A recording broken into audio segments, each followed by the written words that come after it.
વિચારો એક એવા જંગલ વિશે જે એટલું મોટું છે કે જો એ કોઈ દેશ હોત તો દુનિયાનો 9મો સૌથી મોટો દેશ બની જાત. આ છે એમેઝોન. પણ એને ખાલી એક જંગલ સમજવાની ભૂલ ન કરતા.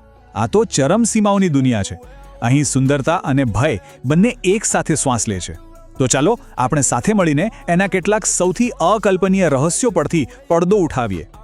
તો ચાલો આપણે આ સફરની શરૂઆત કરીએ એના અવિશ્વસનીય કદથી.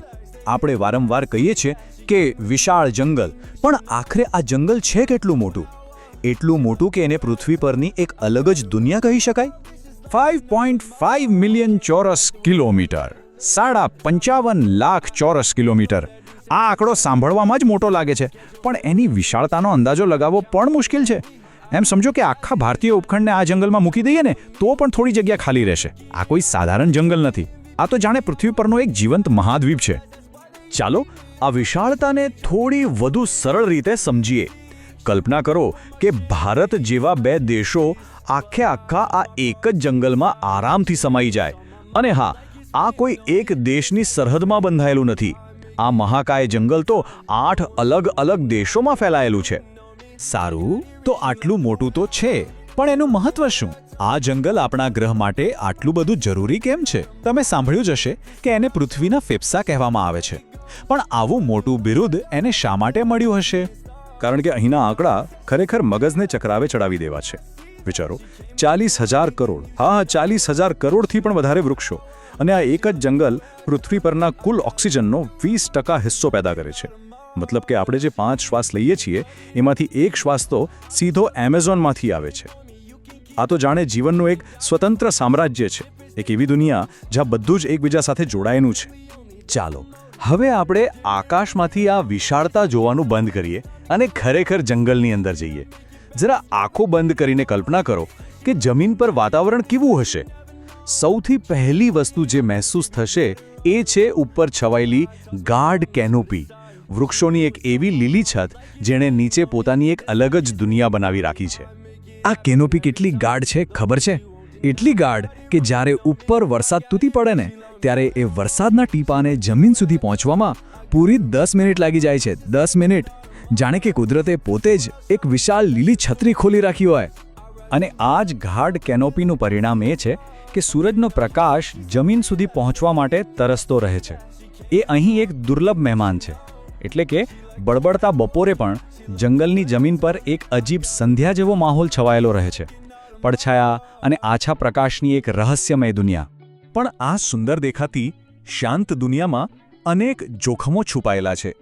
જરા વિચારો, જો કોઈ ભૂલથી અહીં ભટકતું રહી જાય તો એનો સામનો કેવા જીવો સાથે થઈ શકે? કારણ કે એમેઝોનમાં સુંદરતા અને ઘાતકતા બંને હાથમાં હાથ નાખીને ફરે છે. તો સવાલ એ છે કે એમેઝોનનો સૌથી ભયાનક સરીસૃપ કયો હશે? એવું તો કયું પ્રાણી છે જેને આ જંગલનો રાજા કહી શકાય? એ છે ગ્રીન એનાકોન્ડા, દુનિયાનો સૌથી મોટો સાપ. એની લંબાઈ 30 ફૂટ સુધી અને વજન 250 કિલોગ્રામથી પણ વધુ હોઈ શકે છે. પણ સૌથી ડરામણી વાત એની સાઇઝ નથી, એની શિકાર કરવાની રીત છે. એ પોતાનાથી પણ મોટા પ્રાણીઓને જકડીને આખા ગળી જાય છે. બસ એક જ વારમાં આખું પ્રાણી ગાયબ. હવે મોટા પ્રાણીઓની વાત છોડો, એક નાના જીવ વિશે સાંભળો. જે લોકો એનો ભોગ બન્યા છે એ કહે છે કે એની પીડા એવી હોય છે જાણે શરીરમાં ગોળી વાગી હોય. આ શબ્દો એમેઝોનના એક નાના પણ સૌથી ખતરનાક જીવ માટે કહેવાયા છે. આ છે બુલેટ એન્ટ, દુનિયાની સૌથી મોટી કીડી. એના 4 સેન્ટીમીટરના કદ પર ન જતા એનો ડંખ એટલો ભયાનક અને અસહ્ય હોય છે કે એનું નામ જ બુલેટ એન્ટ પડી ગયું છે. જાણે ગોળી વાગી હોય એવી પીડા. અને કેટલાક કિસ્સામાં આ નાનકડો ડંખ જીવલેણ પણ બની શકે છે. સારું, તો જંગલની જમીન પરના ખતરાઓ તો જોયા. હવે આપણે એમેઝોનની જીવાદોરી, એની વિશાળ નદી તરફ જઈએ. પણ યાદ રાખજો, આ નદી પણ પોતાનામાં એક અલગ દુનિયા છે. એના પોતાના જોખમો છે અને એના પોતાના રહસ્યો પણ. એમેઝોન નદીની તાકાતનો અંદાજ લગાવો છે? દુનિયાની બીજી 7 સૌથી મોટી નદીઓને ભેગી કરો, એના કરતાં પણ વધારે પાણી આ એકલી નદી દર સેકન્ડે સમુદ્રમાં ઠાલવે છે. વિચાર તો કરો, એનો પ્રવાહ એટલો જબરજસ્ત છે કે દુનિયાના સૌથી મોટા સ્વિમિંગ પૂલને ભરતા એને માત્ર 60 સેકન્ડ લાગે. પણ આ નદીના ખતરા ખાલી એના પ્રવાહમાં નથી, પાણીની અંદર પણ છે.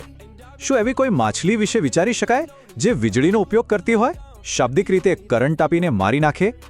હા, એ છે ઇલેક્ટ્રિક ઈલ, એક એવો જીવ જે 860 વોલ્ટ સુધીનો ઝટકો આપી શકે છે. 860 વોલ્ટ્સ! આટલો પાવરફુલ કરંટ કોઈપણ જીવતા પ્રાણીના નર્વસ સિસ્ટમને એક જ ક્ષણમાં બંધ કરી દેવા માટે કાફી છે. મતલબ કે ત્વરિત મૃત્યુ. આટલા બધા ખતરા, ઇલેક્ટ્રિક ઇલ, મગરમચ્છ, એનાકોન્ડા, તેમ છતાં માર્ટિન સ્ટ્રેલ નામના એક વ્યક્તિએ આખી નદી તરીને પાર કરી. આ કોઈ મજાકની વાત નથી. એણે સતત 66 દિવસ સુધી રોજ 10-10 કલાક તરીને આ અશક્ય લાગતું કામ કરી બતાવ્યું. પણ એણે આ કર્યું કેવી રીતે? એની ટીમે એક જબરદસ્ત જુગાડ લગાવ્યો હતો. શિકારીઓથી બચવા માટે એમની સપોર્ટ બોટમાંથી સતત પાણીમાં માંસના ટુકડા ફેંકવામાં આવતા, જેથી શિકારીઓનું ધ્યાન ભટકી જાય. પણ આ નદીનું સૌથી મોટું રહસ્ય હજુ બાકી છે. એક એવી જગ્યા જે વિજ્ઞાનને પણ મૂંઝવણમાં મૂકી દે છે. એમેઝોનના ઊંડાણમાં નદીનો એક 6.5 કિલોમીટર લાંબો હિસ્સો એવો છે જ્યાં પાણી આગ વિના ઉકળે છે. 100 ડિગ્રી સેલ્સિયસ તાપમાન અને આજુબાજુ કોઈ જ્વાળામુખી પણ નથી. આ સુધી કોઈ નથી જાણી શક્યું કે આ કેવી રીતે શક્ય છે. એમેઝોનના રહસ્યો માત્ર એની પ્રકૃતિમાં જ નથી, એના માનવ ઇતિહાસમાં પણ છે. સદીઓથી આ જંગલ કેટલાય લોકોનું ઘર રહ્યું છે. એક એવો ઇતિહાસ જેનો મોટો ભાગ હજુ પણ બહારની દુનિયાની નજરથી દૂર છુપાયેલો છે. આજે પણ એમેઝોનમાં લગભગ 400 જેટલી અલગ અલગ જનજાતિઓ વસે છે. અને સૌથી આશ્ચર્યની વાત તો એ છે કે એમાંની કેટલીક જનજાતિઓ એવી છે જેમણે ક્યારે બહારની દુનિયા જોઈ જ નથી. એમનો બહારની દુનિયા સાથે કોઈ જ સંપર્ક નથી. એ લોકો આજે પણ સદીઓ જૂની પરંપરાઓ અને રીતિ રિવાજો પ્રમાણે પોતાનું જીવન જીવે છે. અને હવે એમેઝોનનું સૌથી મોટું અને સૌથી ગૂઢ રહસ્ય, જીઓગ્લિફ્સ. આ ધરતી પર કોતરવામાં આવેલી વિશાળકાય આકૃતિઓ છે. કેટલીક તો 1.5 કિલોમીટરથી પણ વધુ લાંબી. આવી 300થી વધારે આકૃતિઓ મળી આવી છે. અને તે એટલી મોટી છે કે જમીન પરથી તો દેખાય પણ નહીં. એને જોવા માટે આકાશમાં જવું પડે. સવાલ એ છે કે આ વિશાળ આકૃતિઓ કોણે બનાવી હશે અને શા માટે? આ એવા પ્રશ્નો છે જેના જવાબ આજે પણ આ જંગલના ઊંડાણમાં ક્યાંક છુપાયેલા છે. અને આ જ વાત આપણને યાદ અપાવે છે કે આપણી આ આધુનિક દુનિયામાં પણ એમેઝોન જેવા કેટલાય વણઉકેલ્યા રહસ્યો હજુ પણ આપણી રાહ જોઈ રહ્યા છે.